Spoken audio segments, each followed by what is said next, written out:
বুঝতে পারছেন? আল্লাহ নবীর কাছে একদিন একটা ইহুদি চলে আসলো। হে আব্দুল্লাহর বেটা মুহাম্মদ সাল্লাল্লাহু আলাইহি ওয়াসাল্লাম, ইসলামের সবথেকে ভালো কাজ কি? আল্লাহ নবী বললেন খোদার্থ মানুষকে খানা খাওয়ানো। ওই ইহুদি বলতে লাগলো, হে আব্দুল্লাহর বেটা মুহাম্মদ সাল্লাল্লাহু আলাইহি ওয়াসাল্লাম, ওই খোদার্থ যদি অমুসলিম হয় তাকেও কি খানা খাওয়াতে হবে? আল্লাহ নবী বললেন, আপনি কেন প্রশ্নটাকে ঘোরাচ্ছেন? আমি রাসূলুল্লাহ বললাম মানুষকে খানা খাওয়ানো খোদার্থ মানো। আমি খোদার্থ মুসলমান বলিনি, খোদার্থ মানুষকে খানা খাওয়ানো এটা হলো ইসলামে সব থেকে ভালো কাজ।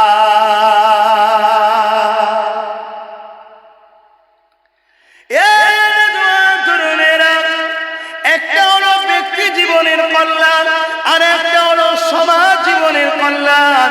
নামাজ পড়েছি করব পড়বে, এটা হলো ব্যক্তি জীবনের কল্যাণ। কিন্তু সমাজকে যদি চোর মুক্ত করা যায়, এই সমাজের মানুষগুলো নিরাপদ থাকবে। ইসলাম বলছে চোর মুক্ত সমাজ করো, এরও নাম হলো ইসলাম। নামাজ যেমন পড়ার নাম ইসলাম, সমাজকে চোর মুক্ত করা এরও নাম হলো ইসলাম। সে চোর যদি ভিআইপি চোর হয়, সে চোর যদি চাল আলু ডালো চোর হয়, সে চোর যদি গরিবের তেরপল চোর হয়, এরও বিরুদ্ধে লড়াই করে সমাজের গরিবকে ওই জালিম অত্যাচারী চোরদের হাত থেকে বাঁচাবার নাম হলো ইসলাম।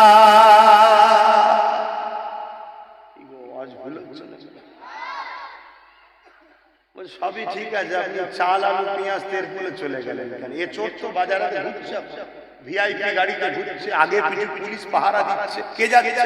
চোর যাচ্ছে। ভুল বলছে? আর আমরা মুসলমান ওই চোরদেরকে সাপোর্ট করে বলছি মুসলমান আমরা। তা আল্লাহ মারবে না? আল্লাহ ডাইরেক্ট নেমে এসে মারবেন নাকি? তো মারার অনেক পল আছে না নাই? হ্যাঁ, কোরআনের সূরা বাকারার মধ্যে আল্লাহ কি বলছে? তোরা যখন আমাকে আর হাবিবকে ভুলে যে যাদের অনুসরণ করবি আমি আল্লাহ তাদেরকেই ক্ষমতায় বসে তোদেরকে জিল্লাত দেব। দেখুন মাথায় বসিয়ে দিয়েছে মোদী সরকার, আইন তৈরি করেছে, মসজিদ মাদ্রাসা কবরস্থান সব আমার। কত কবরে ঢুকবে আল্লাহ ভালো জানে। কথা মাথায় ঢুকছে না? ঢুকে সব আমার করছে না, করে না। এ তো খোদার মার, এ তো খোদার মার। আপনি বলছেন মসজিদ চলে যাচ্ছে, মা তো খোদার মার। আমার আল্লাহ কি তোমার আমার তৈরি করা মসজিদের দিকে তাকিয়ে আছে নাকি? আমার আল্লাহ কি তোমার আমার তৈরি করা মাদ্রাসার দিকে তাকিয়ে আছে? হ্যাঁ, আমি কি বললাম? আগামী 40 থেকে 45-এ ইউরোপ দুনিয়া বলছে সংখ্যা গুরু হবে ইসলাম, ওখানকার প্রেসিডেন্ট হবে আগামী দিনে ইসলাম। শুনছেন তো নাকি? ওরা বলছে, আমি না। ওরা কম চেষ্টা করেন রুকার, কিন্তু কে কাকে মারবে? প্রত্যেকটা ঘরের যুবক যুবতী ইসলাম কবুল করছে। বাপ নেতা ছেলে ঈমান আনছে, বাপ প্রেসিডেন্ট ছেলে ঈমান আনছে, ঈমান আনছে। কাকে মারবি? শুনছেন না শোনেন না? তা আমার আল্লাহ ঠিক সেম জিনিস এখানেও ঘটাবে, চিন্তার কোনো কারণ নেই। কিন্তু তুমি আমি কি জবাব দেবো সেটা ভাবো। তুমি আমি কি ভালো মুসলমান? হ্যাঁ, ওয়াজ করবো না বাদ দেবো? দুটো জিনিস, একটা হলো ওয়াজ আর একটা হলো আওয়াজ। যদি বলেন আওয়াজ তাহলে বাপ কিসসা কাহিনী বলে চলে যাচ্ছে, যা করো করবে যাও। আর যদি বলো ওয়াজ, ওয়াজ শব্দের বাংলা কথা হলো ভালো কথার উপদেশ দেওয়া। তাহলে বাপ ইসলাম দাঁড়িয়ে আছে দুটো প্ল্যাটফর্ম, দুটো পার্টির উপরে। কুনতুম খায়রা উম্মাতিন উখরিজাত লিন-নাস তা'মুরুনা বিল মা'রুফ ওয়া তানহাউনা আনিল মুনকার। অন্যায়কে মিটাবার নাম ইসলাম, ন্যায়কে প্রতিষ্ঠিত করার নাম ইসলাম। জোরে বলুন সুবহানাল্লাহ। আজকে আমার দেশের বা আমার রাজ্যের 90% মুসলমান অন্যায়কে সাপোর্ট করে। তাহলে খোদার গজব আমাদের উপরে হওয়া দরকার আছে না? না, তাই তো হচ্ছে, তাই তো হচ্ছে। কেমন গজব হচ্ছে জানেন না? এই পাশে আমডাঙ্গায় কি হলো জানেন না? জানেন? খবর রাখে? হ্যাঁ, না একটু বলবো, ছোট্ট করে বলছি। আমডাঙ্গায় কি হলো জানেন না? আমডাঙ্গায় একটা ছেলে, বা এক কথাই বলতে পারি একটা মানবরূপী পশু। কেন? যারা সমাজে অশান্তি লাগায়, সে মুসলিম ঘরে জন্ম হোক আর যে কোনো ধর্মে জন্ম হোক, তার পরিচয় হলো সে মানবরূপী পশু। হতে পারে আমার ধর্ম জন্ম হয়েছে কিন্তু পশু। যদি কেউ সমাজে ফিতনা লাগায়, কেন মানুষের কাজ ফিতনা লাগানো নয়, মানুষের কাজ জুড়া। মানুষ মানুষকে জুড়বে। আমার রাস্তা, আমার বিশ্বাস, আমার ধর্ম, আমার চাহাত আমার হতেই পারে, কার কি পছন্দ তার কাছে, কিন্তু সেও মানুষ আমি মানুষ, দুজনকে জুড়ে এক বাজারে যাব, এক হাটে থাকবো, এক দেশে থাকবো, মিলেমিশে থাকবো, এটাকে বলা হয় মনুষ্যত্ব। কিন্তু আমডাঙ্গাতে একটা মানুষের ঘরে মানবরূপী দুপায়ে পশুর জন্ম হয়েছে। সে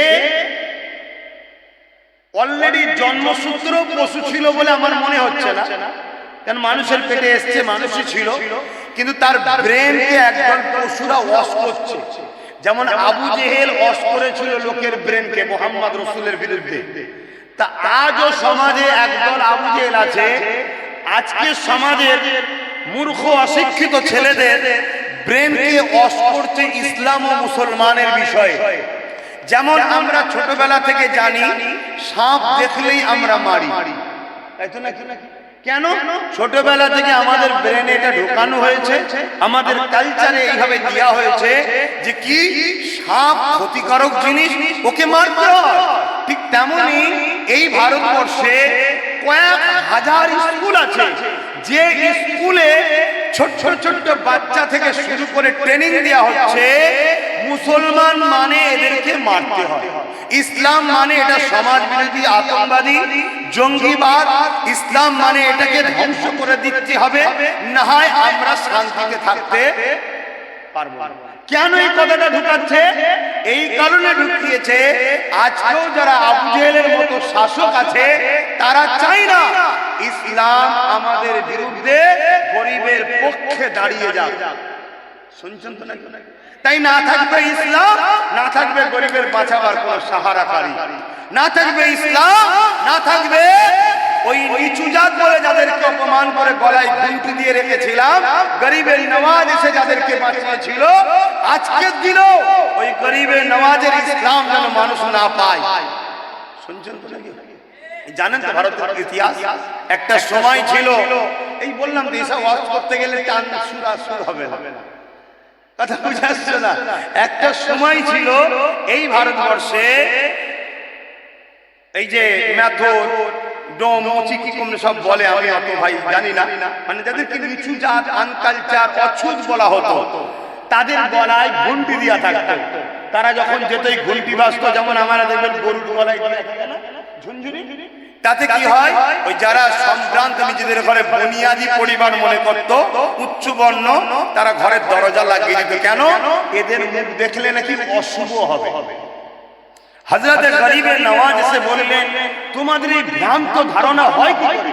তুমিও মানুষ, ও মানুষ, সৃষ্টিকর্তা তোমাকে একটা জায়গায় জন্ম দিয়েছে এক পরিবারে, একে দিয়েছে আরেক পরিবারে, কিন্তু মানুষ হিসেবে তোমরা এত অছুত উঁচু জাত নিচু জাত এগুলো করছো কেন? গরিবে নওয়াজের এই মেসেজে 90 লক্ষ মজলুম গরিবে নওয়াজের হাতে হাতে ইসলাম কবুল করেছে। জোরে বলুন সুবহানাল্লাহ। তাহলে ইসলাম যদি থাকে, আজও যাদেরকে নিচু জাতের জন্য পিটিয়ে মেরে দেওয়া হচ্ছে, ইসলাম যদি থাকে, আজও যাদেরকে অছুত বলে ঘৃণা করা হচ্ছে, তারা যদি আগামী দিন ইসলামের মধ্যে চলে যায়, তাহলে আমাদের তো দোকান বন্ধ হয়ে যাবে, ধান্দা তো চৌপাট। শুনছেন তো নাকি? তাই ইসলামের পিছনে যুগে যুগে আবু জেহেল লেগেছে, আজকের আবু জেহেল গুলোও লেগেছে। না হয় ইসলামের কোন একটা কাজকে বলো যেটা মানবতার বিরুদ্ধে, যেটা সমাজের বিরুদ্ধে, যেটা মনুষ্যত্বের বিরুদ্ধে, যেটা ইনসাফের বিরুদ্ধে, যেটা ইনসানিয়তের বিরুদ্ধে, যেটা মানুষ জাতির কল্যাণ আনে, এমন একটা সিস্টেম বলো, তার মোকাবেলায় চলো সুপ্রিম কোর্টে যে কেস করি, সেটাকে ব্যান করো, তোমরা দেখি কত মায়ের লাল হয়েছো। কিন্তু না, এদের হাতে ক্ষমতা আমরা তুলে দিয়েছি, এরা ক্ষমতা জোর দেখিয়ে হাজার হাজার স্কুলে ট্রেনিং দিচ্ছে কি যেভাবে সাপ দেখলে আমরা মানি, মুসলিম ইসলামের বিরুদ্ধে ঘৃণা ছড়াচ্ছে। এই ব্রেন নিয়ে ছোটবেলা থেকে বড় হচ্ছে, যখন বড় হচ্ছে সে সে মোবাইল পাচ্ছে, এবারে মোবাইলে কি করছে, একটা ছবি তৈরি করছে, কার্টুন, কার্টুনের গায়ে লিখছে এটা হলো মুহাম্মদ সাল্লাল্লাহু আলাইহি সাল্লাম। মোটেই ওটা আমার নবী নয়। কেন? আমার আল্লাহ তিনি জানেন একটা সময় আসবে আমার মনুষ্য জাতির মধ্যে একদল মনুষ্য জাতি হবে যারা উলাইকা বালহুম আদাল, চতুষ্পদ জন্তুর থেকেও নিকৃষ্ট হবে, যারা আমার বন্ধু পিয়ারা নবীর বিরোধী করবে। তাই আল্লাহ সূর্যেরও ক্ষমতা দেয়নি যে আমার নবীর কোন ফটোকে তুলতে পারে। জোরে বলুন সুবহানাল্লাহ, আরো জোরে বলুন সুবহানাল্লাহ। কেন? সূর্যটাও তৈরি হয়েছে নূরে মুহাম্মদ রাসূলের নূরের অংশ থেকে, চাঁদটাও তৈরি হয়েছে নূরে মুহাম্মদ রাসূলের নূরের অংশ থেকে। তাই পৃথিবীর কোন লাইট, কোন ক্যামেরা, কোন ভোল্টেজ এমন ছিল না যে মুহাম্মদ রাসূলের ফটোকে ক্যাপচার করতে পারবে। কেন? আমার আল্লাহ আমার নবীকে নূর বানিয়েছে, এত নূর যে নূর থেকে সব নূর সৃষ্টি হয়েছে। তাহলে সেই নবীর যদি ফটো থাকতো তাহলে এরা অপমান করত, আল্লাহ জানে। তাই তিনার ছবিও নয়, তিনার ছায়া পর্যন্ত পড়তো না। জোরে বলুন সুবহানাল্লাহ, আরো জোরে বলুন সুবহানাল্লাহ। কেন? ছায়া পড়লে লোক যদি ছায়াতে পা দেয়, আল্লাহ ওটাও চাইনি যে আমার বন্ধুর ছায়া থেকে পা দেয়। শুনছেন? কিন্তু আজকে কি করবে? যুগে যুগে এই সন্ত্রাস, জালিম, অত্যাচারী। আরে সন্ত্রাস তো তারা যারা ইসলামের বিরোধী করে, জানেন তো নাকি? জঙ্গিবাদ তো তারা, আতঙ্কবাদ তো তারা যারা ইসলামের বিরোধী করে।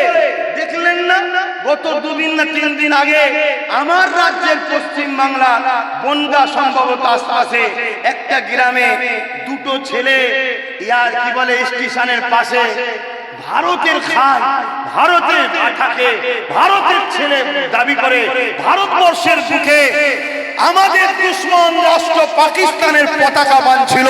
আরে গাদ্দার তো তারা যারা ইসলামের বিরোধী করে। শুনছেন তো নাকি? তার নমুনা দেখুন, এই গাদ্দারের প্রমাণ দেখুন।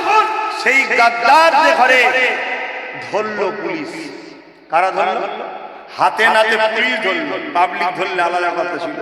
পুলিশ ধরলো, এসটিএফ থাকা অবস্থায় ধরলো। এসপি বাইট দিল যে হ্যাঁ, দুজন অমুসলিম যারা পাকিস্তান আমাদের দুশমন রাষ্ট্র পতাকা আমার দেশের বুকে বাঁধছে এবং আমার দেশের বিরুদ্ধে স্লোগান দিচ্ছে, পাকিস্তানের জয়গান গাইছে, এদের উদ্দেশ্য ছিল কি এটা টুক করে দিয়ে সাইড হয়ে যাব, হয়ে যাবার পরে বলবো মুসলমান ইসলাম, মুসলমান ইসলাম। আর কিছু দাজ্জালি মিডিয়া আছে অমনি স্টুডিওতে এসে যাবে, একবার ঘেউ ঘেউ করে এদিকে ছুটবে, ঘেউ ঘেউ করে এদিকে ছুটবে। দেখেছেন তো নাকি? শুনছেন তো নাকি? অমনি একদম শুরু করে দেবে, হই হই হই শুরু করে দেবে। দেখো মোল্লা মোল্লা মোল্লা ইন্ডিয়ার খায়, ইন্ডিয়া সরাই করেছে, কত কি এখন না ঢিলের মতো বলবে। এটা পরিকল্পনা ছিল। কত বড় একটা দেশদ্রোহী কাজ, দুটো সমাজের মধ্যে মিল নষ্ট করার একটা চক্রান্ত ছিল না? ছিল না? এইরকম ছেলে যদি একটা ধরা পড়ে, তাকে আরো তথ্য তদন্ত করা, তাকে আরো জিজ্ঞাসাবাদ করা, তার কঠিনতম শাস্তি হওয়া দরকার আছে না? না? জোরে বলো। কিন্তু আমাদের কপাল কি, 12 ঘন্টার মধ্যে জামিন হয়ে গেল। কত ঘন্টা? 12 ঘন্টার মধ্যে জামিন হলো এবং তাকে ফুলের মালা দিয়ে আবার বরণ করে নিয়ে আসছে। তার মানে কি, এদেশে একটা বড় অংশ লোক আছে যারা আমাদের দুশমন দেশ পাকিস্তানের দালালি করছে, আমার দেশের গাদ্দার তারা। ঠিক না বেঠিক? জোরে বলুন ঠিক না বেঠিক? এই গাদ্দারদের চিহ্নিত করতে হবে।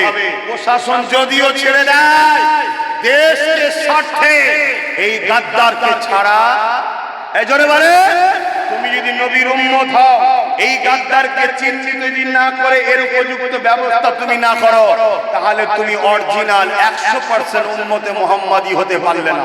কেন? উম্মতে মুহাম্মাদি তো সে যে তার দেশকে ভালোবাসবে, দেশকে পিয়ার করবে, দেশের গাদ্দারের বিরুদ্ধে সংগ্রাম করবে, দেশকে নিরাপত্তায় রাখবে, গাদ্দার মুক্ত করবে, তারাই তো উম্মতে মুহাম্মাদি। শুনছেন তো নাকি?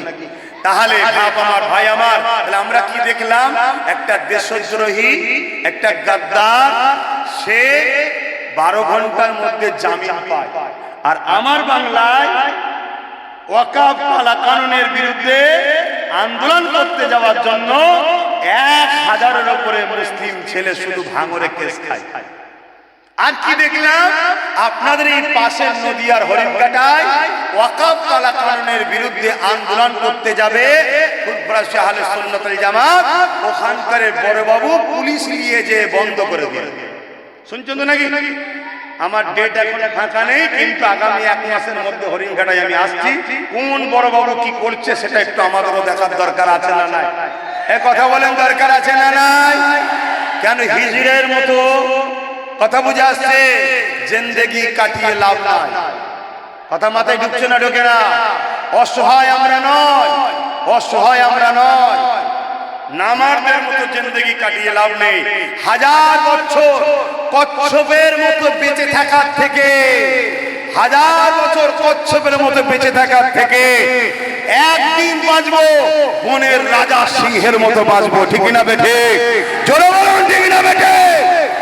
অন্যায়ের বিরুদ্ধে লড়াইয়ের নাম হলো ইসলাম। আজকে আমরা অন্যায়কে আশ্রয় দিচ্ছি বলেই তো আল্লাহ আমাদের উপরে জালিমকে বসিয়ে দিয়ে আমাদের উপরে অন্যায় হচ্ছে। শুনছেন না? শোনেন? তাহলে অন্যায়কে আশ্রয় দেওয়া যাবে? তাহলে কত বড় একটা সন্ত্রাস, তাকে ছেড়ে দেওয়া হলো। আর দেশ বিরোধী, সংবিধান বিরোধী কালা কানুন করেছে কেন্দ্র সরকার, তার বিরুদ্ধে আহলে সুন্নাত ওয়াল জামাত 200-500 লোক নিয়ে, আমি সেখানে নাই, ছোট ছোট প্রোগ্রাম করছে আহলে সুন্নাত ওয়াল জামাত। কেন? মানুষকে আমরা জানাচ্ছি এখন, কথা বুঝে আসছে। সেই প্রোগ্রামকে বন্ধ করছে কে? রাজ্য সরকারের পুলিশ। তাহলে দাল মে কুছ কালা হ্যাঁ নেই আছে না? না। এই আমডাঙ্গার কথাটা বলতে গিয়ে চলে গেলাম। আমডাঙ্গায় ওই ছেলেটা কি করলো? এই ফটোর গায়ে হুজুর হাসান নাম লিখে এবারে অনেক ইপসি বিয়াদবিমূলক কর্মকাণ্ড করেছে।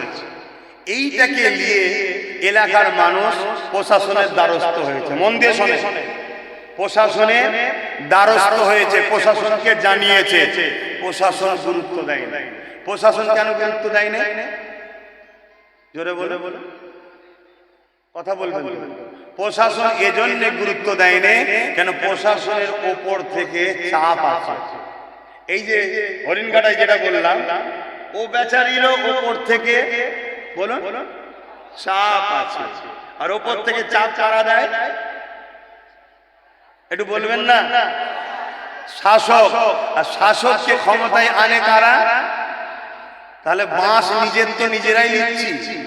কথা খারাপ লাগছে? ক্ষতি আমরা তো আমাদের নিজেদেরই করছি নাকি? এ কথা মাথায় ঢুকছে না? ঢোকে না? হ্যাঁ, কষ্ট হচ্ছে কথা নাকি? বাপ আমার, এখনো বোঝেন আমার ভাষা ঠিক থাকছে না তো? খারাপ লাগছে নাকি? আর কি মিষ্টি কথা বলবো? এই জাতকে আমরা নিজেরা শেষ হলাম। যদি আমরা শেষ হয়ে যাই, শেষ হয়ে যাক, আমরা আমাদের বাচ্চাগুলোকে শেষ করে যাচ্ছি। এই ছোট ছোট বেগুনা বাচ্চাগুলো কি অপরাধ? ইসলাম ঘরে জন্ম নেওয়ার জন্য এদেরকে রাস্তাঘাটে হত্যা করা হচ্ছে, এদেরকেও ধরে পিটানো হচ্ছে ছোট ছোট বাচ্চাদের ঘরে। এরা মাদ্রাসায় পড়ছে, ছোট্ট ছোট্ট বাচ্চা, এদের ঘরে জঙ্গি আতঙ্কবাদ বলা হচ্ছে। আর যারা প্রকাশ্য অগ্নি অস্ত্র নিয়ে ঘুরছে তাদেরকে দেশভক্ত বলা হচ্ছে। কেন?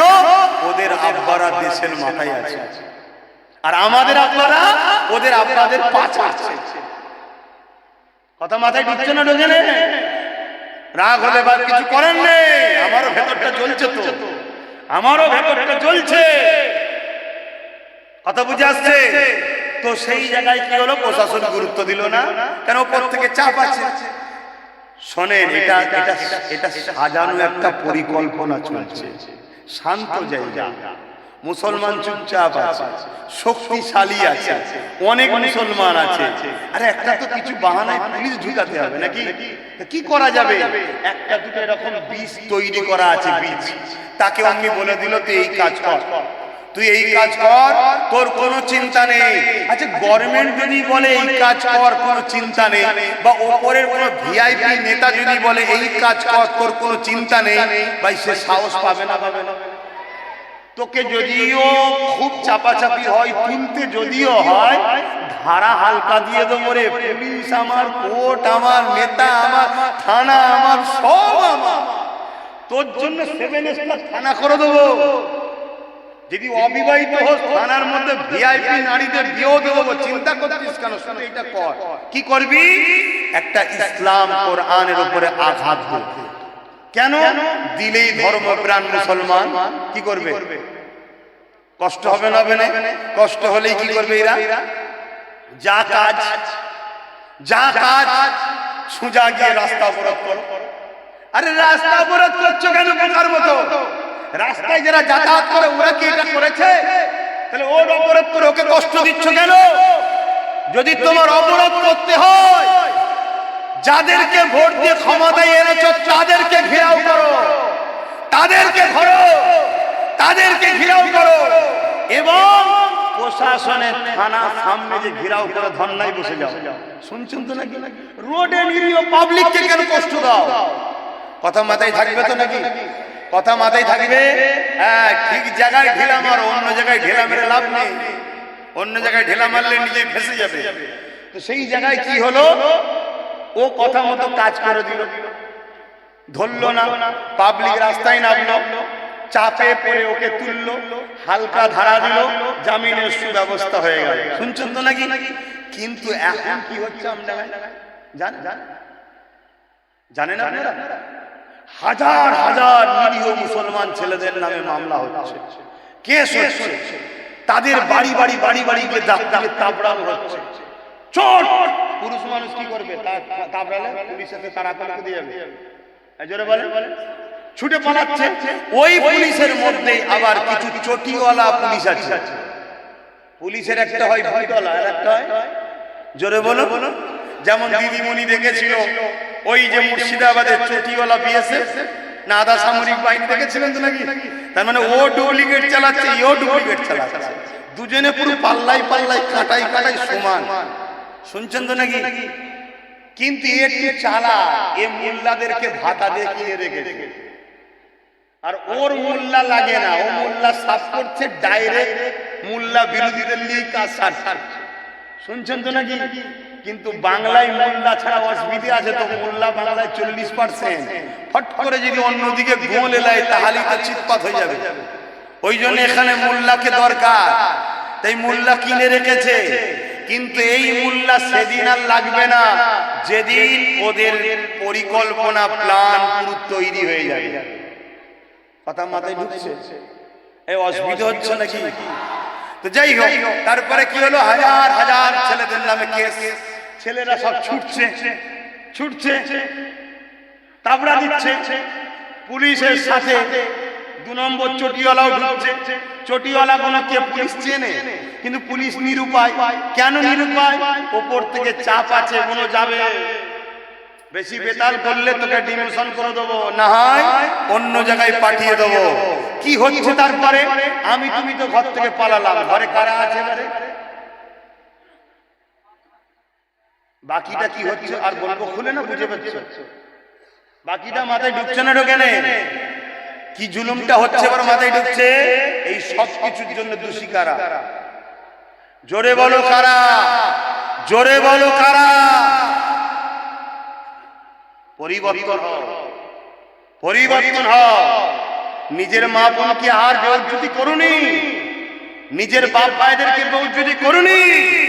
নামের আগে শুধু মুসলমান থাকলে মুসলমান হয়নি, মসজিদে গেলে শুধু মুসলমান হয়নি। যারা ইসলামের দুশমন বেঈমান দেশকে সাপোর্ট করে তারা আবার কিসের মুসলমান? কথা মাথায় ঢুকছে না? ঢোকে নেই? আজকে কি দশাটা হলো, কি দশাটা হচ্ছে? যদি আব্বাস সিদ্দিকীর কথা শুনে চেয়ারের একটা পায়া থাকতো, বলো, ধরো যে বসে আছে সেই বসে আছে, 3টে পায়া ওর, একটা পায়া আমাদের, তাহলে এই জুলুমটা করতে পারতো? কথা বলেন পারতো? কেন পা খুলে নিলে সরকার পড়ে যেত। কথা মাথায় ঢুকছে না? ঢোকে নেই? দেরি হলেও যদি ঢোকে, আগামী দিন এই প্রতিজ্ঞা নিয়ে চলো, একটা পায়া করতেই হবে, না হয় তোমরা বাঁচতে পারবে না। এটা মাথায় রেখে দিও। এটা গেল একটা বিষয়। এই কেসটাকে হচ্ছে, এই কেসের পিছনে আবার কি হচ্ছে জানেন? এই কেসকে সামনে রেখে জামিন করাতে হবে। জামিন করতে গেলে যত কমই হোক 2-3-4 হাজার টাকা, 5,000 টাকা, 10,000 টাকা কি খরচ আছে না? তাহলে হাজার হাজার ছেলে ইনটু 10-20 হাজার টাকা করে হিসাব করো। তাহলে মুসলমানদের আর্থিক কাঠামোকে ধ্বংস করার একটা পরিকল্পনা হচ্ছে। এদেরকে চাকরি দিলাম না, এদেরকে এডুকেশন দিলাম না, কোনো সুযোগ সুবিধা দিলাম না, লোন দিলাম না, তারপরও মুসলমান তারা কি করছে না করেন? এইটা বুকে ব্যথা হচ্ছে আজকের আবু জেহেলদের। কিন্তু আমার কথা তো আমার জাত বুঝবে না, আমার কথা তো আমার কম লিখছে না, আমার কম তো 200-500 বিক্রি, আমার কম তো মরা মুরগির বিরিয়ানি পেয়ে গেলে আব্বাস সিদ্দিকীকে গাল দেয়। আরো ছোট কথা বলছি, এক কাপ যদি চা খাইয়ে দেয় পাড়ার নেতা, আরে আব্বাস এসেছিল, এইসব কথা বলার কি দরকার? ও চা খাওয়ার পরেই বলবে হ্যাঁ ঠিকই বলছো। তাহলে এই জাতের কি করে কল্যাণ হবে? বাপেরা, নওজওয়ানেরা, তরুণেরা, আল্লাহ পাক ছাড় দিয়েছে, ছেড়ে দেয়নি। আমার মিথ্যা মিথ্যা প্রচার চালিয়েছে, বারবার ইসলামকে খতম করা, মিটিয়ে দিবা নানা রকম ভাবে তারা ষড়যন্ত্র চালিয়েছে। পাশাপাশি আবার একবার শুকরিয়া আদায় করতে হয়, এ মানবরূপী পশুগুলো যতই চেষ্টা করেছে, পৃথিবীতে দুটো জিনিস তত হয়েছে। এক, আল্লাহ নতুন করে মানুষের হৃদয়ে ইসলামের ভালোবাসা, নতুন নতুন মানুষকে ইসলাম ধর্মের মধ্যে আসার তৌফিক দিয়েছে। জোরে বলুন সুবহানাল্লাহ, আরো চিৎকার দিয়ে বলুন সুবহানাল্লাহ, আরো দিল খুলে বলুন আল্লাহু আকবার। এই একটা জিনিস হয়েছে। আর দ্বিতীয় জিনিস, যারা বিরোধী করেছে তাদের সঙ্গে আল্লাহ দুই ধরনের ব্যবহার করেছে। হয় তাদেরকে চিরতরমের মতো, চিরজনমের মতো, ফেরাউন নমরুদের মতো মিটিয়ে দিয়েছে, আর নচেত ফারুক আজমের মতো শান ওলা বানিয়ে দিয়েছে। জোরে বলুন সুবহানাল্লাহ। তাই এটা পৃথিবীতে প্রায় সময় ইতিহাস সাক্ষী দিচ্ছে, একদল মানুষ এসেছে। বিশেষ করে কথাগুলো আজকে খুব মন দিয়ে শুনবেন, কেন এখন আবহাওয়া যা চলছে সেই আবহাওয়ার উপরেই দুটো কথা বলছে। ইতিহাস বলছে বিশেষ করে দুই শ্রেণীর মানুষ ইসলামের চরম বিরোধী করেছে। দুই শ্রেণী, আরো অনেকে বিরোধী করেছে। এই দুই শ্রেণীর মানুষের মধ্যে নাম্বার 1 হলো জালিম শাসক। মনে থাকবে কারা? এটা সবাই বলবেন না, জালিম শাসক। এরা ইসলামের যুগে যুগে বিরোধী করেছে। সে শাসক ফেরাউন হোক, নমরুদ হোক, সাদ্দাত হোক, আবু জেহেল হোক, উদবা হোক, সাইবা হোক, এজিদ হোক, আর হতভাগা মুগলে আজম দাবিদার আকবর হোক, বা আজকেও সমাজে অনেক কটা আবু জেহেল রয়েছে, দেখছেন সব। এর কারণ কি এটাও আপনাদেরকে একটু বলবো, কিন্তু তার আগে আরেকটা কথা আপনাদের জানাই। আমাদের সমাজে একটা প্রচলন রয়েছে যে ইসলাম নাকি 1500 বছর। তুমি মিডিয়া কমিটি মাইকলা কি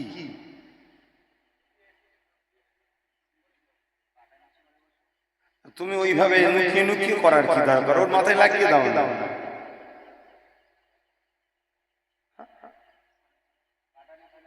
থাক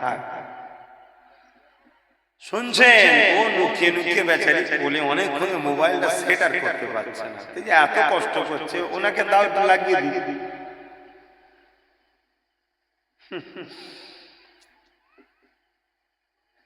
যুগে যুগে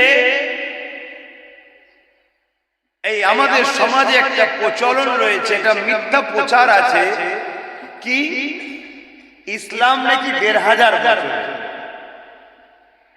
অনেকে গলা লম্বা করে বলে আমরা এত বছর, আমরা অত বছর। আমি সে সকল বন্ধুদের বলবো আপনাদের সঙ্গে আমরা কম্পিটিশনে যাব না। আপনাদের সঙ্গে আমরা কম্পিটিশনে যাব না। ধর্ম কখনো কম্পিটিশন করে হয় না, ধর্ম প্রেম, আস্থা, ভালোবাসা, ভক্তিতে হয়। তবে কাজটা কত বছর আমার দেখারও দরকার নেই, তা নিয়ে আলোচনা সমালোচনা করারও কোনো প্রয়োজন, জোরে বলুন, একটু সাড়া দেবে। তবে ইসলাম কত বছরের এটা আমার নবীর উম্মতদের বা ইসলামের অনুসারীদের একটু জানা দরকার আছে না? না, আপনাদের জানার জন্য বুঝে বন্ধ বন্ধ না, ঘুরিয়ে দাও, এইটা ঠিক আছে, চোখে মুখে পড়ে যাচ্ছে। মুরব্বীকে দেখ, মুরব্বীদের হাওয়া হাওয়া, আমার বাপ জানবেন ওকে, এটা একটু জানা দরকার আছে না? না, হ্যাঁ। ইসলামের প্রথম কথা হলো লা ইলাহা ইল্লাল্লাহ মুহাম্মাদুর রাসূলুল্লাহ। এটা হলো ইসলামের প্রথম কথা। আপনি ভাববেন হযরত মুহাম্মদ সাল্লাল্লাহু আলাইহি ওয়াসাল্লাম থেকে তো মুহাম্মদ রাসূলুল্লাহ না, প্রত্যেকটা নবীদেরই কলেমা ছিল লা ইলাহা ইল্লাল্লাহ মুহাম্মদ রাসূলুল্লাহ। জোরে বলুন সুবহানাল্লাহ। আদম নবীর কলেমা লা ইলাহা ইল্লাল্লাহ মুহাম্মদ রাসূলুল্লাহ। ঈসা নবীর কলেমা লা ইলাহা ইল্লাল্লাহ মুহাম্মদ রাসূলুল্লাহ। ঈসা নবীর উম্মতের কলেমা ছিল লা ইলাহা ইল্লাল্লাহ ঈসা রূহুল্লাহ। মুসা নবীর কলেমা ছিল লা ইলাহা ইল্লাল্লাহ মুহাম্মদ রাসূলুল্লাহ। কিন্তু মুসা নবীর উম্মতের কলেমা কি ছিল? লা ইলাহা ইল্লাল্লাহ মুসা কালিমাতুল্লাহ। কিন্তু মুসা নবীর কলেমা কি? মুসা নবীর কলেমা হলো লা ইলাহা ইল্লাল্লাহ মুহাম্মদ রাসূলুল্লাহ। জোরে বলুন সুবহানাল্লাহ।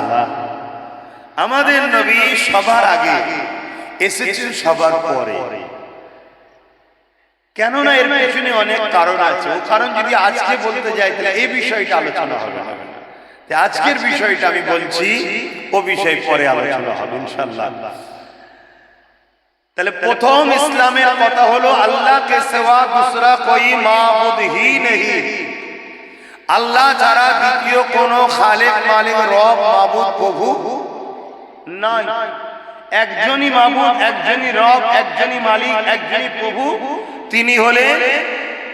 সকলে বলছেন না কেন? লিল্লাহি মা ফিস সামাওয়াতি ওয়া মা ফিল আরদ। জমিন, আসমান এবং এর মধ্যে যা কিছু আছে সবকিছু সৃষ্টি মালিক কজন? জোরে বলুন শাহাদাত, আঙ্গুল তুলে বলুন কজন? আঙ্গুলটা তুলেই বলুন তিনি কে?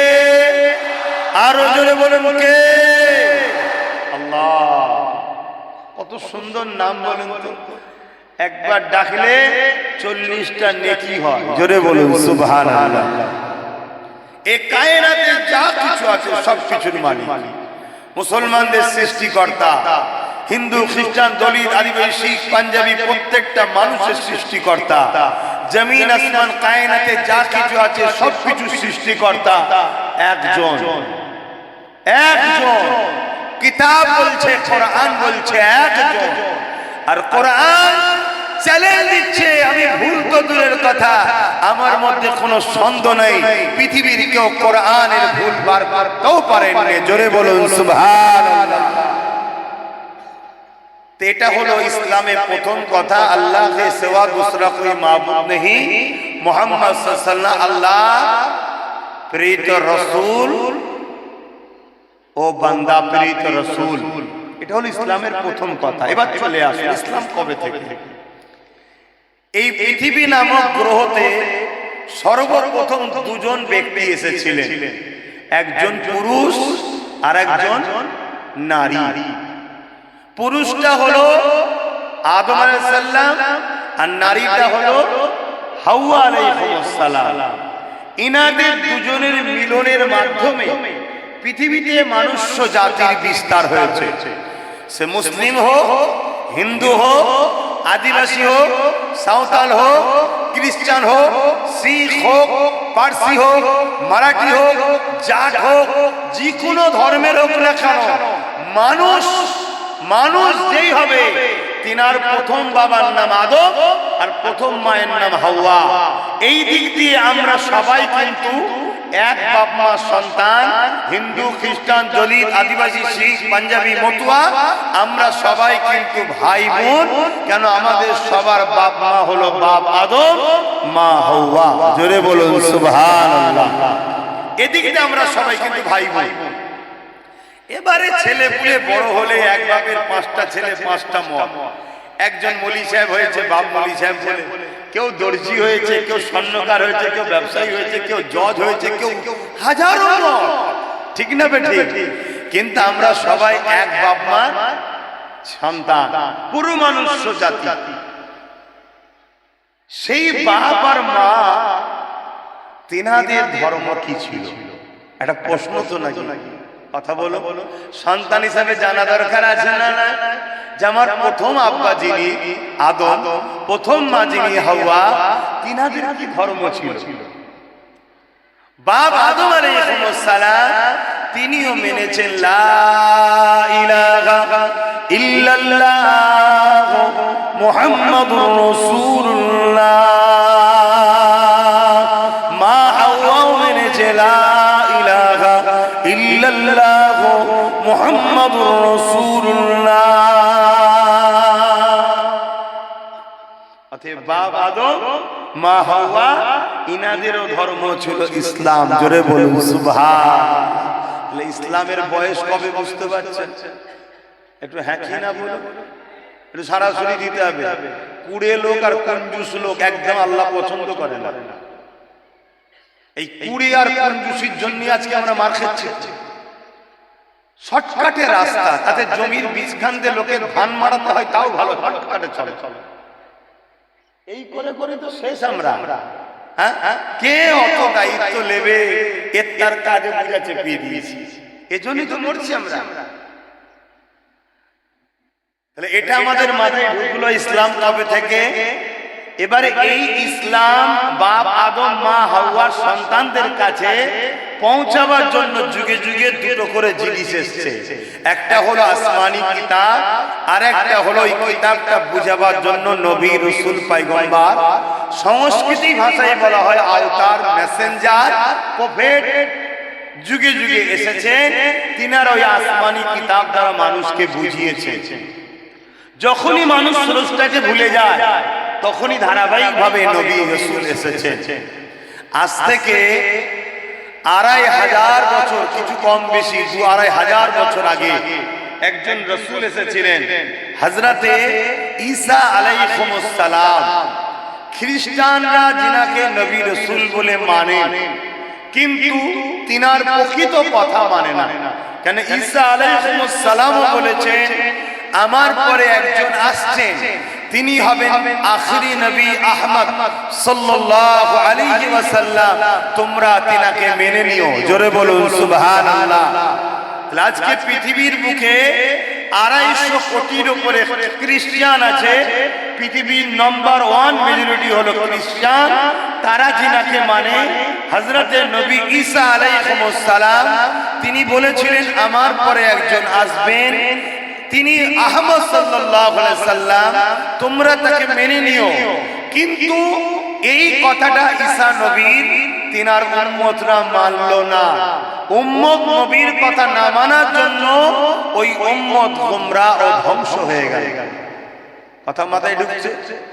কিন্তু ঈসা নবী তিনিও কিন্তু ইসলামের মেসেঞ্জার ছিলেন, ইসলামেরই প্রচারক ছিলেন। ঈসা নবীরও কলেমা ছিল লা ইলাহা ইল্লাল্লাহ মুহাম্মদ রাসূলুল্লাহ। ঈসা নবী তিনি জানিয়েছেন আমার পরে একজন আসছে, আমি ঈসা হলাম। যেমন রাজার সামনে উজির ছুটে ছুটে যায়, গিয়ে জনগণকে বলে সাবধান হও, হুঁশিয়ার, সুলতান রাজা আসছে। আমি ঈসা হলাম মুহাম্মদ রাসূলের উজির, দুনিয়াকে মেসেজ দিতে এসেছি, বাদশাহে দো জাহান আসছে। জোরে বলুন সুবহানাল্লাহ, আরো জোরে বলুন সুবহানাল্লাহ। ইয়া রাসূলুল্লাহ, আমরা সেই নবীর উম্মত হইছি, এতে আমরা গর্বিত নাকি? আমরা গর্বিত নয়? অবশ্যই বলুন আলহামদুলিল্লাহ। তাহলে এই ধারাবাহিকভাবে ঈসা নবী চলে যাওয়ার পর আমার নবী আসা পর্যন্ত পৃথিবীতে আরো কোন নবী রাসূল বা আসমানি কিতাব আসেনি। তাই মনুষ্য জাতিগুলোকে সঠিক রাস্তা, কল্যাণের রাস্তা, স্রষ্টার রাস্তা, ইনসাফের রাস্তা, ইনসানিয়াতের রাস্তা, মানবতার রাস্তা, মুক্তির রাস্তা, এই রাস্তা দেখাবার কোনো মেসেজ দাতা ছিল না। এই না থাকার জন্য পৃথিবী এত অন্ধকার হয়েছিল যে সময়টাকে বলা হয় আইয়ামে জাহিলিয়াতের যুগ, অন্ধকার যুগ, অসভ্যতার যুগ, বড় বড় তার যুগ, জিহালাতের যুগ, মূর্খ যুগ, সমাজ বিরোধী যুগ, সন্ত্রাসী যুগ, আতঙ্কবাদী যুগ, মানবতার বিরোধী যুগ। এই সমাজ পৃথিবীতে তৈরি হয়েছিল। আর এই অন্ধকার মানুষগুলোকে আলো দেখাবার জন্য মহান স্রষ্টা, সর্বকালে সর্বশ্রেষ্ঠ মহানায়ক, দোনো জাহানের সুলতান, নবীদের নবী আহমদ মুস্তফা মুহাম্মদ মুস্তফা সাল্লাল্লাহু আলাইহি ওয়াসাল্লামকে 570 খ্রিস্টাব্দে 12 রবিউল আউয়ালে টোটাল মানব জাতির জন্য শিক্ষক ও রাসূল করে পাঠিয়েছেন। জোরে বলুন সুবহানাল্লাহ, আরো জোরে বলুন সুবহানাল্লাহ। কিন্তু দুঃখের বিষয়, আমার নবীর বিরোধী করেছিল তৎকালীন সময় যারা ক্ষমতাশালী শাসক ছিল, আবু জেহেল, উতবা, সাইবা, আবু লাহাব, রোম, পারস্য, সিরিয়া, এভাবে তখন যারা ছিল আমার রাসূলুল্লাহর বিরোধী করেছিল। এই বিরোধী কেন করে জালিম শাসকরা, এই বিষয়টা এবার একটু বুঝাচ্ছি। তাহলে প্রথম বুঝে আসছে তো ইসলাম কবে থেকে, একটু হ্যাঁ কিনা সারা দেবে যুবকরা। দ্বিতীয় নম্বর আরেকটা কথা এখানে বলে যাই, ভারতের মুসলমানদের, ভারতের মুসলমান আমরা বড় গর্বিত। কেন আমরা ভারতীয়, আমরা হিন্দুস্তানি। এজন্য গর্বিত, আমাদের আব্বাজান আদম সফিউল্লাহ, মানুষ্য জাতির প্রথম পিতা আদম সফিউল্লাহ, মানব জাতির প্রথম বাবা আদম সফিউল্লাহ। গুগলকেও যদি জিজ্ঞাসা করো আমার কথা বিশ্বাস না হলে, গুগল বন্ধুও বলবে, গুগল বন্ধুও বলবে আদম। শুনছেন? তাওরাতেও আছে আদম, ইনজিলেও আছে আদম, জাবুরেও আছে আদম, কোরআনেও আছে আদম। পৃথিবীতে যত বড় বড় ধর্মগ্রন্থ আছে প্রত্যেকটা ধর্মগ্রন্থে আদম একটু বিকৃত ভাবে নাম থাকতে পারে, আদম আর হাওয়া, এই দুটো নাম পৃথিবীর প্রথম মানুষ বাপ আদম আলাইহিস সালাম এসেছিলেন আমাদের ভারতবর্ষে। জোরে বলুন সুবহানাল্লাহ, আরো জোরে বলবেন না। তাহলে ভারতবর্ষে ইসলাম কবে থেকে? কথা মাথায় ঢুকছে না ঢুকে? এখন কিছু লোক শয়তানের এজেন্ট দিয়েছে, ভারত থেকে ইসলামকে মুছে দেবো। শয়তানের এজেন্ট দিয়েছে ইবলিস। শয়তানকে চেনেন তো নাকি? ইবলিস শয়তান বাপ আদমের দুশমন ছিল। কেন দুশমন জানেন না? আর এই সব বুঝাতে গেলে বাপ টান শুরু হবে না। এসব বুঝাতে গেলে তো টান শুরু হবে না। আর সামনে যারা বসে আছি টান সুর শুনে শুনেই শেষ। ঠিক আছে, আল্লাহ নিয়ামত একটা সুর দিয়ে বলা নিয়ামত, ঠিক আছে, কিন্তু এগুলো তো জানতে হবে তোমাকে ইতিহাসটা। ধৈর্য আছে তো নাকি? আর না মন মিজাজ খারাপ হয়ে যাচ্ছে। আরে বলে কমিটি বলে, আমাদের সাথে লোকেরা বলে সবই ঠিক আছে, ভাইজান টান দিলনি, কি সমস্যা? টান টান করে আরে বোঝো জিনিসটা কি ঘটছে, আবেগে থাকলে হবে না। তা হযরতে আদম আলাইহিস সালাম তিনি ভারতবর্ষে এসেছেন, পৃথিবীর প্রথম মানুষ আর প্রথম নারী পৃথিবীর মা হাওয়া। আমার নবীর দেশ জাজিরাতুল আরব, যেটাকে এখন বলা হয় সৌদি আরব, মূলত আল জাজিরা, আল জাজিরাতুল আরব আমার নবীর দেশ। সেই দেশে মা হাওয়া এসেছেন। জোরে বলুন সুবহানাল্লাহ। নবীর দেশটা হলো আমার দেশ আর আমাদের দেশটা হলো আব্বা জানের দেশ। জোরে বলুন সুবহানাল্লাহ। মনে থাকবে, ভারতীয় হিসাবে আরো একটা খুশির খবর শুনুন। আমাদের নবী, নূর নবী, দয়াল নবী সর্বপ্রথম বাপ আব্বাজান আদম আলাইহিস সালামের সাথে আমার ভারতবর্ষে এসেছিলেন। জোরে বলুন সুবহানাল্লাহ। কি করে? আব্বাজান আদম আলাইহিস সালাম যখন ভারতবর্ষে আসে, আব্বাজানের পেশিনাতে নূরে মুহাম্মদ রাসূল তখন ছিলেন। জোরে বলুন সুবহানাল্লাহ। তাহলে ভারতে এখন একদল শয়তান বেরিয়েছে, শয়তানের চেলা ইবলিস শয়তান, তার চেলা বেরিয়েছে। লক্ষ্য কি? মসজিদ, মাদ্রাসা, কবরস্থান, ইসলামের পেহচান গুলোকে মুছে দেবো।